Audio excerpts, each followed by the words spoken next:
अभिनव मनुष्य। यह कविता प्रसिद्ध राष्ट्र कवि रामधारी सिंह दिनकर रचित कुरुक्षेत्र का एक अंश है। इसमें लेखक ने आधुनिक समाज में व्याप्त उन परिस्थितियों का वर्णन किया है जिनमें एक देश, एक राष्ट्र दूसरे राष्ट्र को आतंकित कर और उसके स्वत्व पर अधिकार कर रहा है। एक और विज्ञान इस प्रकार के अनेक शोध कर रहा है कि जिनका उपयोग यदि किया जाए तो संपूर्ण मानव जाति सुखमय जीवन बिता सकती है, और दूसरी ओर उन्हीं का प्रयोग ऐसे कार्यों में किया जा रहा है जिनके कारण संपूर्ण मानव जाति को ही खतरा हो गया है। इसी प्रवृत्ति की ओर संकेत करते हुए दिनकर जी लिखते हैं, आप लोग भी साथ साथ ये कविता पढ़ते रहें। है बहुत बरसी धरित्री पर अमृत की धार, पर नहीं अब तक सुशीतल हो सका संसार। भोग लिप्सा आज भी लहरा रही उद्दाम, बह रहे असहाय नर की भावना निष्काम। उद्दाम माने बंधन रहे, निर्बाध। दिनकर जी कहते हैं कि इस पृथ्वी पर ना जाने कितनी बार महान लोग आए और उन्होंने इसे सुखमय बनाने का प्रयास किया, लेकिन इस संसार में अब भी जो पाशविक प्रवृत्तियां हैं, भोग की भावना और स्वार्थ की भावनाएं हैं, वह निर्बाध चल रही हैं, और जिसके कारण जो असहाय मनुष्य हैं उन मनुष्यों की निष्काम भावनाएं समाप्त हो रही। लेखक महापुरुषों का उल्लेख करते कहता है कि भीष्म हों अथवा युधिष्ठिर, या कि हों भगवान बुद्ध, हों कि अशोक गांधी, हों कि यीशु महान, मातृवाचिक ही उन्हें देता हुआ सम्मान। दग्ध कर पर को स्वयं भी भोगता दुखता, जा रहा मानव चला आपकी पुरानी राह। वे कहते हैं भीष्म, युधिष्ठिर अथवा भगवान कृष्ण हो, बुद्ध हो, अशोक हो अथवा गांधी हो, या यीशु मसीह हो, मैं सबको अपने वाणी के द्वारा, अपने वचनों के द्वारा सम्मान देते हुए उनको प्रणाम करता हूँ, और ये कहना चाहता हूँ कि इनके इतने प्रयासों के बावजूद, इनके इतने प्रयास करने पर भी मनुष्य आज भी अपने ही कार्यों से दुखी होकर स्वयं को समाप्त कर रहा है। यहाँ से आप लोगों ने जो काव्य में प्रस्तुत थी उसको आपने सुना था। आज की दुनिया विचित्र नवीन, प्रकृति पर सर्वत्र है विजयी पुरुषासीन। है बंधे नर के करों में वार विद्युत भाव, हुक्म पर चढ़ता उतरता है पवन का ताप। है नहीं बाकी कहीं व्यवधान, लांग सकता नर सरित के सिंधु एक समान। आज की दुनिया विज्ञान की खोजों के कारण इस प्रकार की इतनी विचित्र और नई हो गई है कि सभी जगह ऐसा लगता है कि मनुष्य ने अपने ज्ञान के बल पर शासन कर लिया है। अगर वह चाहता है तो पानी की शक्ति का, बिजली की शक्ति का, भाप की शक्ति का प्रयोग करके जैसा चाहता है वैसा ताप कर सकता है, जैसा चाहता है वैसा मौसम बना सकता है, और पृथ्वी पर, आकाश में, सागर में, कहीं भी वो एक समान गति से चल सकता है, कहीं भी उसके लिए कोई व्यवधान नहीं है। शीश पर आदेश कर अवधार्य, प्रकृति के सब तत्व करते हैं मनुष्य के कार्य। मानते हैं हुक्म मानव का महावरुणेश, और करता शब्द गुण अंबर वाहन संदेश। नव्य नर की मुष्टि में विकराल हैं, नव्य नर की मुष्टि में विकराल हैं, सिमटते जा रहे प्रत्येक क्षण काल।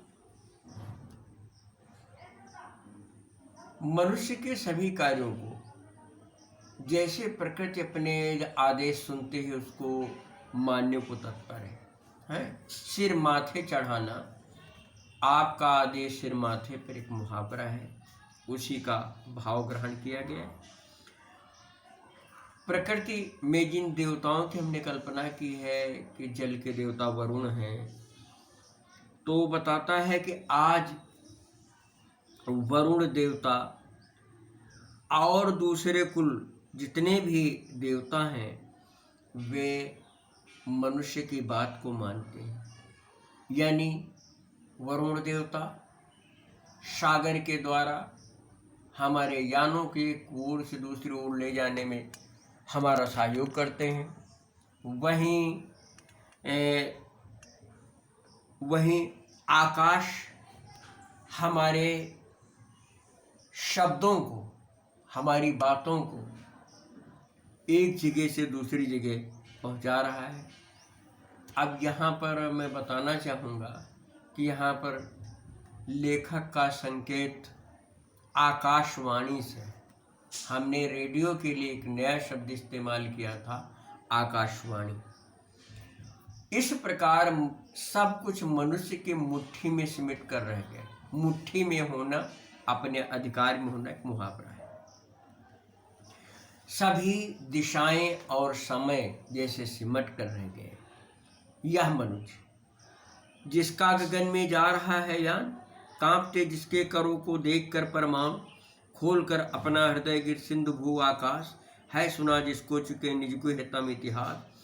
खुल गए पर्दा रहा क्या अब यहाँ आगे, किंतु नर को चाहिए नित्य विघ्न को दुर्जय। सोचने को और करने को नया संघर्ष, न विजय का क्षेत्र पाने को नया उत्कर्ष। मनुष्य के यान आकाश में जा रहे हैं। परमाणु के भी उसने विभिन्न टुकड़े कर लिए, परमाणु का भी विखंडन कर लिया।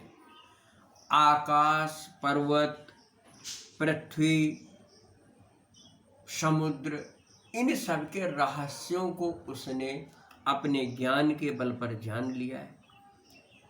ऐसा लगता है कि जैसे अब इस संसार में कुछ भी अनजान नहीं बचा है, अज्ञेय नहीं बचा, ऐसा नहीं बचा जो जिसको जाना जा सके।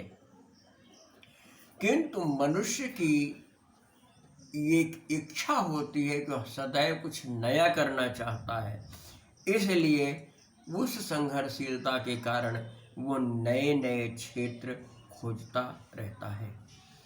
पर धरा सुपरीक्षिता विश्लिष्ट स्वाद विहीन, यह पढ़ी पोथी न दे सकती प्रवेग नवीन। एक लघु हस्ता मलकिया भूमि मंडल गोल, मानवों ने पढ़ लिए सब पृष्ठ जिसके खोल।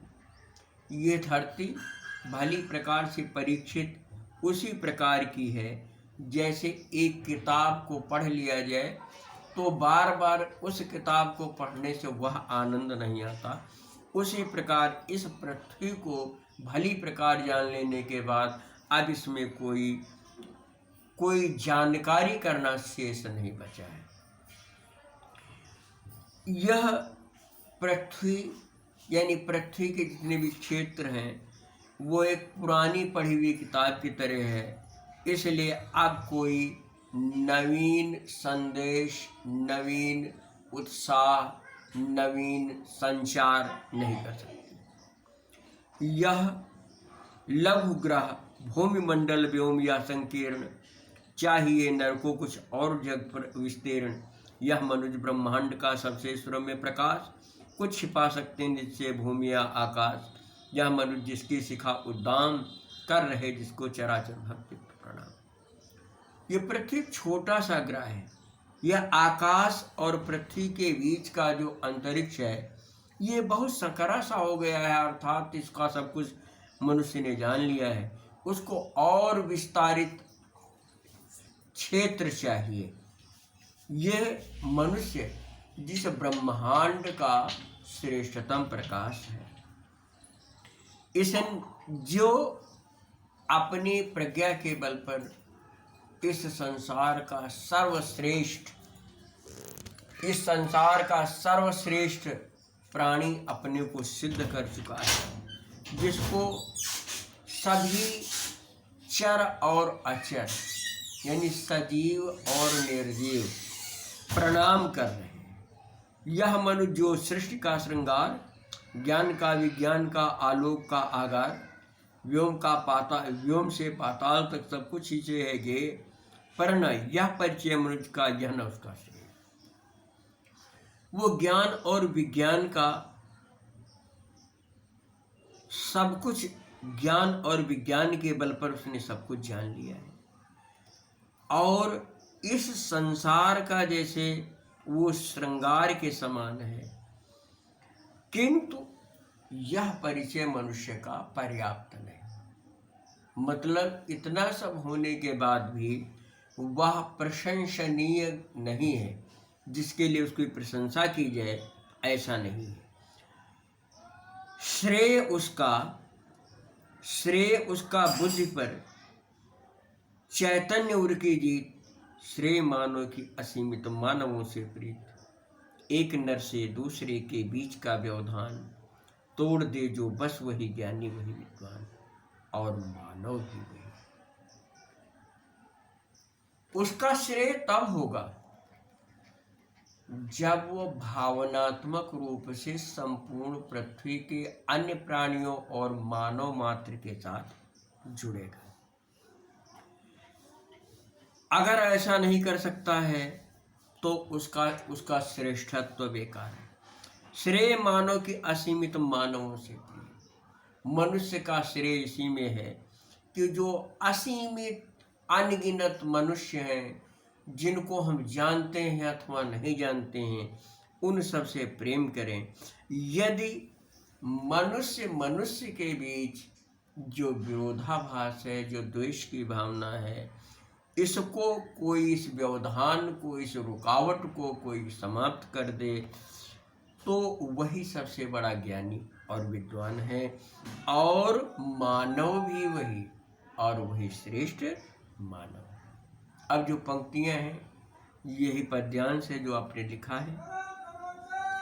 सावधान मनुष्य यदि विज्ञान है तलवार, तो इसे दे फेंक तजकर मुझ के पार। हो चुका है सिद्ध है तो शिशु अभी अज्ञान, फूल कांटों की तुझे कुछ भी नहीं पहचान।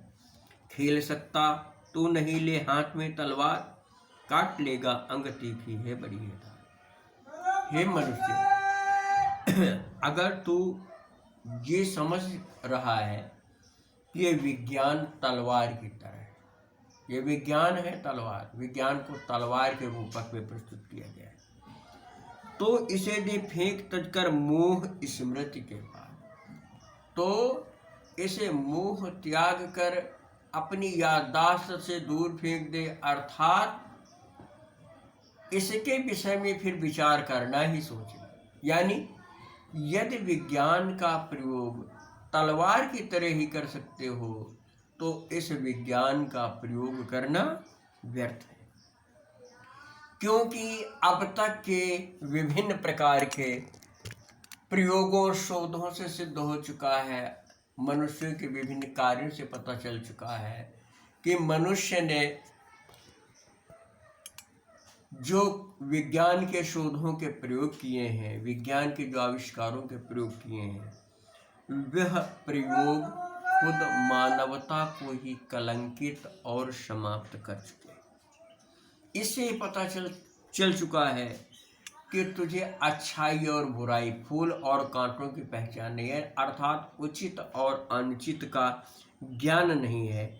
अगर तू इसका उपयोग करेगा, किसका, विज्ञान का, इस तलवार, विज्ञान रूपी तलवार का उपयोग करेगा, तो इससे तू अपने ही अंगों को काट लेगा, अर्थात मानवता को ही समाप्त करेगा, क्योंकि इसकी धार बड़ी तेज है, अर्थात इसका अनुचित उपयोग खुद तुम्हारे लिए ही घातक है। यहाँ पर विज्ञान को तलवार माना गया है, इसलिए रूपक अलंकार है। और फूल कांटों में लाक्षणिक अर्थ लिया गया है। मतलब इसका यह है कि अच्छे और बुरे की पहचान न करना, अपने ही अंगों को काट लेना। एक मुहावरा होता है, अपने पैर आप कुल्हाड़ी मारना, मतलब अपना नुकसान स्वयं करना, इस ओर संकेत किया गया है। तो ये रहा अभिनव मनुष्य। आशा करता हूँ समझ में आया होगा। और एक ये बताना है कि शीघ्र ही हो सकता है आप लोगों को विद्यालय आने की अनुमति मिल जाए, तो ऐसे में आप लोग अपनी जो भी पाठ्यक्रम दिया गया है, पढ़ाया गया, जो लिखाया गया, उसको लिख अवश्य लें। धन्यवाद।